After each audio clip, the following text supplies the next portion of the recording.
Okay, everyone, how's it going? It's me here again, and this time I'm going to be talking about The Collector. Now, this is a 2009 horror film, and it's kind of a home invasion film. And I, for one, really enjoyed this movie. I don't really watch home invasion films that often. This is one of the ones that really stuck with me, I guess you could say. Pretty much what it is in the beginning of the movie, there's these two people who come home after what looks like a night out of drinking and stuff, and they find a box upstairs, and all you really know is that the husband gets shoved in the box. You don't know what happens to the wife.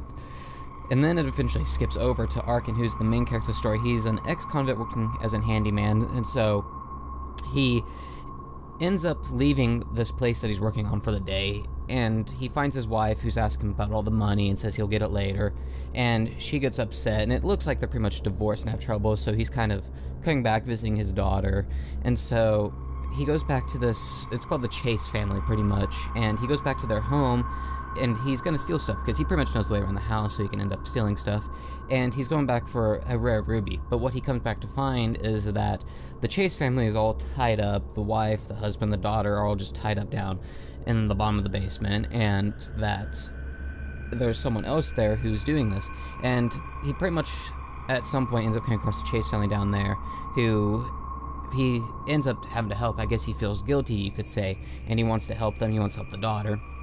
And so this whole time, it's just interesting, because he's going to a small house, and he's just going around it while there's all these traps set up, and the Collector's also there. And it's just so interesting the way the Collector does these. It's like Saw, pretty much, and that's somewhat understandable, because this is made by the people who did some of the later Saw movies.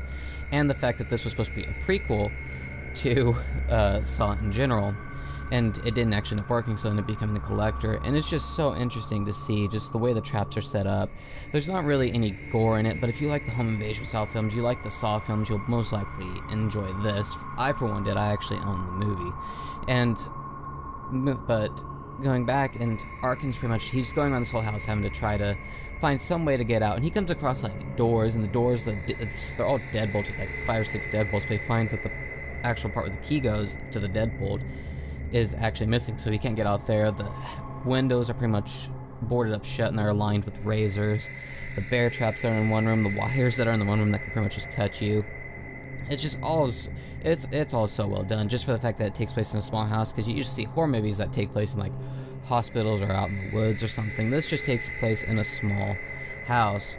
And at some point, Arkin does escape, but he sees their youngest daughter is actually about to be captured by the Collector, and he has to go back and saves him, and he ends up trying to set up a trap for the Collector, but that doesn't actually work out, and so the Collector ends up having the trap set on Larry, who's the husband, and Arkin pretty much just takes the girl and runs out there, and he ends up trying to flag down the police, but doesn't end up working, and he actually ends up getting caught by the police instead, and as they're pretty much going by and driving away with him in the ambulance, some van comes up and hits him, and it's actually the Collector, who you think is dead because of the explosion that happened to the house. But no, he pretty much just takes Arkin, tosses him in the chest, and, like, that's the end of the movie.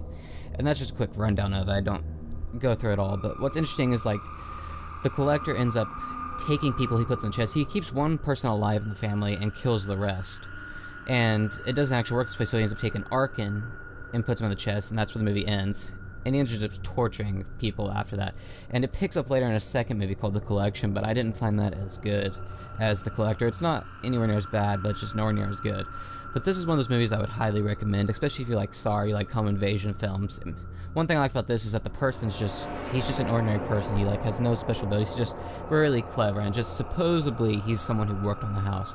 One thing I did notice about this movie is that the Collector's eyes just kind of glow. It's for no special reason. They're just really, like, bright bluish. And I think that's just kind of a way to make him look more dangerous, I guess you could say. Like, you know, he's some paranormal figure, but he's really not. He's just an ordinary guy.